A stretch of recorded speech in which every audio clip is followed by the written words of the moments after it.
Kesultanan Aceh adalah negara superpower yang mengendalikan Sumatera bagian utara. Dipimpin oleh sosok legendaris, Sultan Iskandar Muda, Kesultanan Aceh berhasil memperluas wilayah ke selatan. Tahun 1612, Sultan Iskandar Muda memimpin ekspedisi militer ke wilayah Delhi. Ekspedisi militer tersebut berhasil menguasai Delhi yang merupakan pusat kerajaan Aru. Tetapi tujuan utama ekspedisi militer Sultan Iskandar Muda adalah menangkap Sultan Johor yang terbukti bekerja sama dengan Portugis. Perjalanan ekspedisi militer Sultan Iskandar Muda sampai di sebuah tempat yang merupakan pertemuan Sungai Asahan dengan Sungai Silau. Sultan Iskandar Muda selanjutnya memerintahkan para prajuritnya membangun sebuah tempat peristirahatan yang berbentuk balai. Tempat tersebut kelak dikenal sebagai Tanjung Balai dan menjadi pusat pemerintahan Kesultanan Asahan. Setahun berikutnya, tahun 1613, Sultan Iskandar Muda berhasil menguasai Johor. Pada ekspedisi selanjutnya, berturut-turut Pahang, Kedah, dan Nias berhasil dikuasai. Wilayah Kesultanan Aceh di masa Sultan Iskandar Muda meluas jauh hingga ke selatan, baik pesisir barat maupun timur Sumatera. Tahun 1630, Sultan Iskandar Muda menunjuk putranya Abdul Jalil sebagai pemimpin Kesultanan Asahan. Putra Sultan Iskandar Muda naik tahta dengan gelar Sultan Abdul Jalil Rahmat Shah. Kesultanan Asahan selanjutnya menjadi negara vasal atau bawahan dari Kesultanan Aceh. Wilayah Kesultanan Asahan meliputi beberapa daerah yang sekarang masuk ke dalam Kabupaten Asahan, Kabupaten Labuhan Batu, Kabupaten Labuhan Batu Utara, dan Kabupaten Labuhan Batu Selatan. Sejak awal berdirinya, Kesultanan Asahan sudah menjadi negara dengan corak Islam. Hal ini dikarenakan wilayah Asahan terlebih dahulu menjadi kekuasaan Kesultanan Aceh. Sedangkan pengelolaan wilayah di luar ibu kota, Sultan Abdul Jalil mempercayakan kepada para pemimpin lokal yang diberi gelar datuk.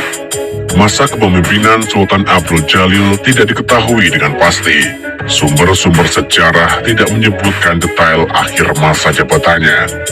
Pemimpin Asahan berikutnya adalah Sultan Said Shah. Sultan kedua Asahan ini tidak diketahui dengan pasti waktu awal hingga akhir jabatannya.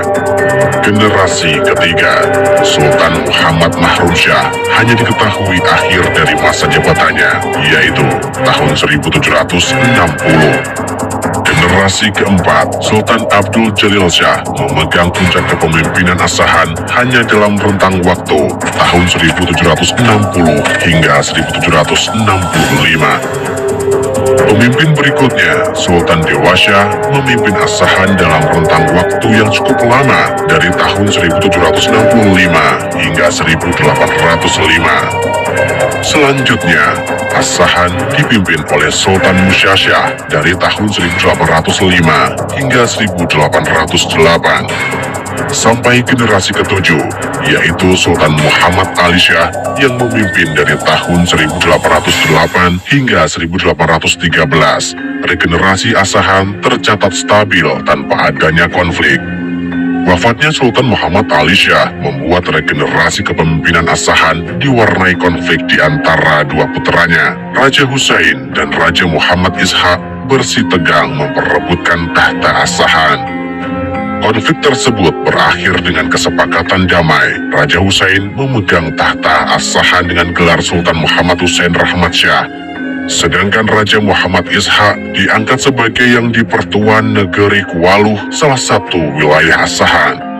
Pada masa kepemimpinan Sultan Muhammad Hussein inilah persinggungan Asahan dengan Eropa dimulai. Belanda dan Inggris bersaing memperebutkan kekuasaan di pesisir timur Sumatera. Sementara itu, Aceh berusaha mempertahankan kekuasaan mereka atas Asahan. 1 Februari 1858, Belanda dan Siak menandatangani sebuah perjanjian. Dalam dokumen yang dikenal sebagai Perjanjian Siak tersebut, seluruh wilayah Kesultanan Siak diserahkan kepada Belanda. Dalam perjanjian Siak disebutkan bahwa Kesultanan Asahan merupakan wilayah yang masuk ke dalam kekuasaan Kesultanan Siak. Bukan hanya Asahan, Kesultanan Siak juga mengklaim Batu Bara, Serdang, Delhi, Langkat, dan Tamiang sebagai wilayah mereka. Tahun 1858, Kesultanan Siak dan Belanda menandatangani dokumen yang dikenal sebagai Perjanjian Siak. Dalam dokumen perjanjian tersebut, beberapa wilayah yang meliputi Asahan, Batu Bara, Serdang, Delhi, Langkat, dan Tamiang yang diklaim sebagai wilayah Siak diserahkan kepada Belanda. Tahun 1791, Siak melakukan serangan terhadap wilayah-wilayah yang telah diklaim dalam dokumen perjanjiannya dengan Belanda. Serangan itulah yang menjadi dasar legitimasi bagi Kesultanan Siak mengenai hak penguasaan wilayah. Namun, kesultanan yang tercantum dalam dokumen perjanjian tersebut tidak mengakui kekuasaan Siak atas mereka. Tahun 1859, Sultan Muhammad Husain tutup usia. Kepemimpinan Asahan kemudian dilanjutkan oleh putranya, Sultan Ahmad Shah. Di tahun-tahun abad ke-19 ini, Kesultanan Asahan sudah melepaskan diri dari Kesultanan Aceh. Tidak ada catatan yang menjelaskan lepasnya Asahan ini, apakah di masa Sultan Muhammad Husain atau Sultan Ahmad Shah. Tahun 1861, Belanda mengangkat Elisa Nature sebagai residen di kawasan Riau. Elisa Nature kemudian menunjuk seorang bangsawan Minangkabau, Raja Burhanuddin, sebagai penasehat politik kawasan pesisir timur Sumatera. Dalam laporan yang diberikan oleh Raja Burhanuddin, kekuasaan yang diklaim oleh Siak terhadap beberapa wilayah di pesisir timur Sumatera tidaklah mendapat pengakuan. Melalui taktik diplomasi, Belanda berhasil menancapkan pengaruhnya yang kuat di negeri-negeri sekitar Asahan, seperti Delhi, Serdang, dan Langkat.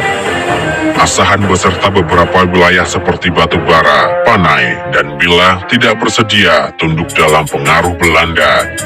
Bahkan, Sultan Ahmad Shah mengusir secara tidak hormat utusan Belanda yang datang ke Asahan. Akibatnya, Belanda mengirimkan kekuatan militernya dalam jumlah besar dari Batavia. Tahun 1865, pasukan Belanda sampai di kawasan Kampung Boga yang masih kekuasaan Asahan. Satu demi satu, wilayah kekuasaan Asahan jatuh ke tangan Belanda. Kesultanan Asahan tidak mampu menahan serbuan pasukan Belanda yang didatangkan dari Batavia. Pasukan Belanda kemudian melanjutkan pergerakannya ke Tanjung Balai, ibu kota Kesultanan Asahan. Tidak ada pilihan lain, Sultan Ahmad Shah mundur ke pedalaman dan meminta bantuan ke para penguasa Batak. Pada 12 September 1865, pasukan Belanda berhasil menguasai istana Tanjung Balai. Kesultanan Asahan pun sepenuhnya jatuh ke tangan Belanda. Sedangkan Sultan Ahmad Shah meneruskan perjuangan secara gerilya bersama para pasukan Batak. Namun, dalam sebuah pertempuran, pasukan Belanda berhasil menangkap Sultan Ahmad Shah, Tengku Muhammad Adil, dan Tengku Pangeran Besar Muda. Sultan Ahmad Shah dan adiknya, Tengku Muhammad Adil, selanjutnya diasingkan ke Riau, sedangkan Tengku Pangeran Besar Muda diasingkan ke Ambon. Untuk mengisi tahta yang kosong, Belanda mengangkat Sultan Abdullah Nikmatullah Shah sebagai pemimpin Asahan. Sementara itu, meskipun Sultan Ahmad Shah telah ditangkap Belanda, kaum Batak di pedalaman terus melancarkan perang secara gerilya. Tahun 1867, Belanda membagi Asahan menjadi 3 wilayah onderafdeling atau setingkat kawedanan. Sebuah wilayah administrasi di bawah kabupaten namun di atas kecamatan. 3 wilayah onderafdeling tersebut meliputi Asahan, Labuan Batu, dan Batu Bara. Masih di tahun 1867, seiring tuntutan dari kaum Batak, Belanda akhirnya mengizinkan Sultan Ahmad Syah kembali ke Asahan. Sultan Ahmad Syah kembali menduduki tahta Asahan setelah menandatangani perjanjian yang dikenal sebagai Akte Van Verban. Dalam perjanjian tersebut, Sultan Ahmad Syah dilarang untuk terlibat dalam masalah politik. Tahun 1888, Sultan Ahmad Syah tutup usia. Beliau sempat menulis surat wasiat agar putra saudaranya yang diangkat sebagai penggantinya. Presiden Belanda menyetujui surat wasiat tersebut dan naiklah Sultan Muhammad Hussein Rahmat Shah II sebagai penerus tahta Asahan, jabatan yang dipegangnya hingga tahun 1915. Selanjutnya, tahta Asahan diteruskan oleh Sultan Saibun Abdul Jalil Shah III. Beliau memegang tahta Asahan dalam rentang waktu yang cukup panjang, sampai dengan masuknya Jepang dan masa kemerdekaan. Setelah proklamasi tahun 1945, Kesultanan Asahan berintegrasi ke dalam Republik Indonesia. Sekarang, bekas Kesultanan Asahan masuk ke dalam administrasi Provinsi Sumatera Utara.